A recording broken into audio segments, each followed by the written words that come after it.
शहरातल्या लख्खप्रकाशात आपण विसरून गेलोय की आपल्या आरोग्याची गुरुकिल्ली जिमच्या डब्यात नाही तर शेतातल्या मातीत दडलेली आहे. जिथे सूर्य उगवण्याआधी घाम गाळला जातो, जिथे रसायनांची साथ सोडून निसर्गाचा हात धरला जातो, जिथे जन्म घेते एक शुद्ध, सात्विक आणि सेंद्रिय संस्कृती. आज आपण अशा एका शेतकऱ्याची गोष्ट पाहणार आहोत ज्यांनी विषाच्या बाजारात अमृताची लागवड केली आहे.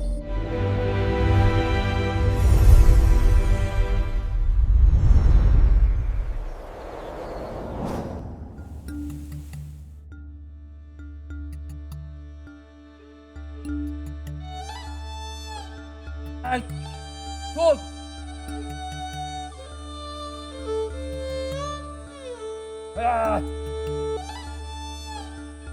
मी शेती 1995 साली सुरू केली.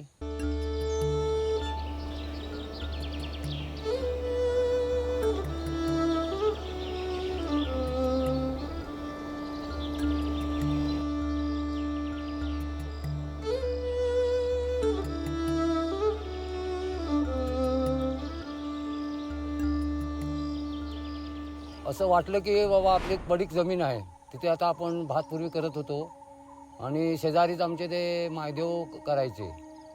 त्या बोलले त्यांचं होतंय मग आपलं पण होईल, या हिशोबाने मी नोकरी सोडली आणि शेतीच्या मागे लागलो. आपला पालेभाजीमध्ये मुळा आहे, माठ आहे, पालक आहे, मेथी आहे, परत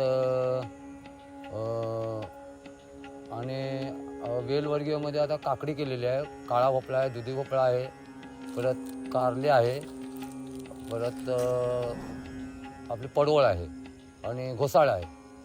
थोडं कलिंगण लावलेलं आहे, पावटा केलेला आहे, उडीद आहे, पूर्ण कोथिंबीर आहे. इथे हा लाल माठ, थोडा इकडे सफेद माठ आहे, हा पण पूर्ण लाल माठच आहे. हा सफेद माठ आहे, हा लायनीला मुळा आहे, पूर्ण लायनीला आपण बाजमुळा म्हणतो तो. इकडे काल पेरणी झालेली आहे. इकडे हे थोडं आता रुजलंय, तो मग तिकडे कोथिंबीर, माठ, मुळा हे सगळं रुजलंय. खाली तिकडे काकडी आहे. काळा आपला जरा लवकर येतो, काळा आपल्याला फळं यायला लागली, फळं झाले काळ्या आपल्याची आता व्हायला लागली. शेती तर सगळेच करतात, पण सेंद्रिय शेती करणं म्हणजे एक तपस्येसारखं आहे. सुरुवातीला अनेकांनी वेड्यात काढलं, म्हटलं की अरे रसायनाशिवाय पीक कसं येणार. पण मनात एकच जिद्द होती, माझ्या मातीला वाचवायचं आणि लोकांच्या ताटात शुद्ध अन्न पोचवायचं. शेतीमध्ये तसं मेहनत केलं तर उत्पन्न आहे, पण थोडंसं नुकसान पण आहे. ह्या जंगली प्राण्यांपासून, माकडांपासून, डुकरं. जर चांगलं हे झालं तर वाटतं, समाधान वाटतं. जरी नाही झालं तरी जर बघितल्यानंतर तरी समाधान वाटतं. कोकणच्या तांबड्या मातीत वाढलेली, सूर्यप्रकाशात वाळवलेली आणि रसायनांचा स्पर्शही न झालेली आमची सेंद्रिय हळद. ही हळद केवळ स्वयंपाकाची चव वाढवत नाही, तर औषधी गुणधर्मांनी तुमची रोगप्रतिकारक शक्तीही जपते. सेंद्रिय हळद थेट शेतकऱ्याकडून तुमच्यापर्यंत, 100% नैसर्गिक, कुठलेही केमिकल नाही, कुठलीही भेसळ नाही. रोजच्या जेवणात वापरा, चवही वाढेल आणि आरोग्यही टिकेल. दापोलीला आला असाल तर ही हळद एकदा नक्की ट्राय करा. ऑर्डरसाठी आत्ताच इंस्टाग्रामवरती मेसेज करा, just feel the vibe official. या हळदीसोबतच कोकणचा अस्सल स्वाद असलेली आमची इतरही सेंद्रिय उत्पादने आम्ही थेट तुमच्यापर्यंत पोहोचवत आहोत. कारण आमचा विश्वास आहे की आरोग्याची सुरुवात ही शुद्ध अन्नापासूनच व्हायला हवी.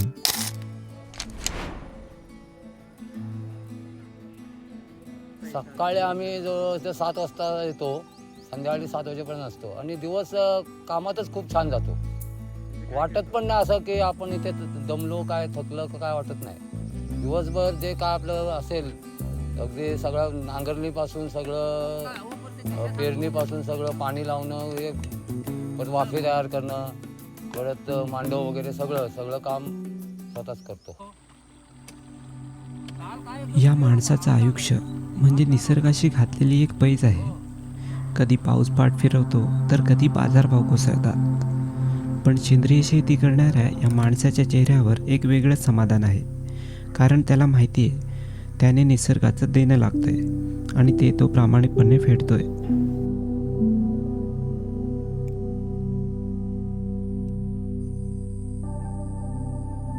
पाण्याची व्यवस्था म्हणजे कसं असतं, पाणी कमीत कमी जमिनीवर अवलंबून आहे. जमीन जशी सुकेल त्याप्रमाणे पाणी द्यायचं असतं. कमीत कमी 4 दिवसांत तरी पाणी द्यायला लागतंय. आणि वेलवर्गीयाला 2 दिवसांत 3 दिवसांत पाणी पाहिजे. वेलवर्गीय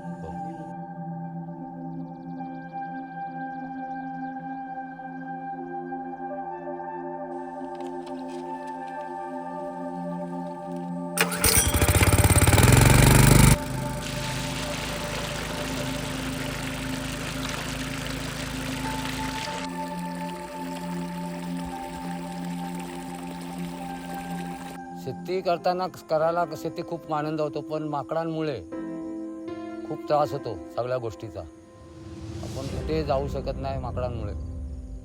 24 तास इथे आपण राहू शकतो, राहायला पाहिजे तरच शेती होते. हे सगळं इकडचं हे खाल्लेलं दिसतंय, सगळं वेली चांगले झालेले पूर्ण खाल्लंय माकडांनी. या सगळ्या वेली खाऊन टाकलेल्या, हे सगळं खाल्लेलं माकडांनी. पानं सगळी खाल्लेलं आहे सगळं माकडांनी. हे सगळं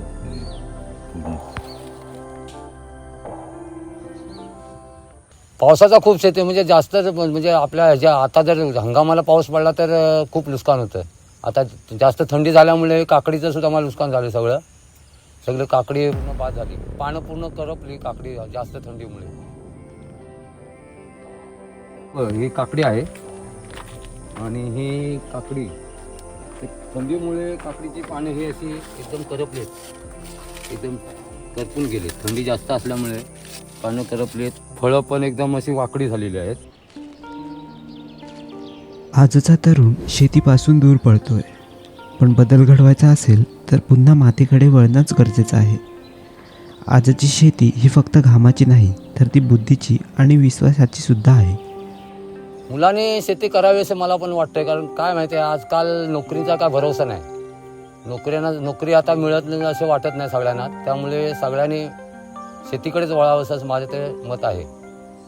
आपल्याकडे आता पुष्कळशी पडीक जमीन आहे, तर शेतीकडे वळावं. शेतीत खूप मेहनत केल्यानंतर खूप फायदा आहे. शेतात जर बदल घडवायचा झाला तर आपल्याला म्हणजे पारंपरिक शेती न करता अत्याधुनिक शेती करायला पाहिजे.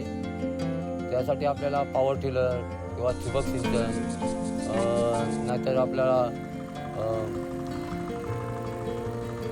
ट्रॅक्टर वगैरे छोटासा असे काही गोष्टी घेऊन केली तर शेती करण्यासारखी आहे. कधीतरी शहराच्या धावपळीतून वेळ काढा आणि या मातीचा गंध घेऊन बघा. आपल्याला वाटतं आपण विकत घेतोय, पण खरं तर आपण एका शेतकऱ्याच्या आयुष्याचा हिस्सा आपल्या ताटात घेतोय.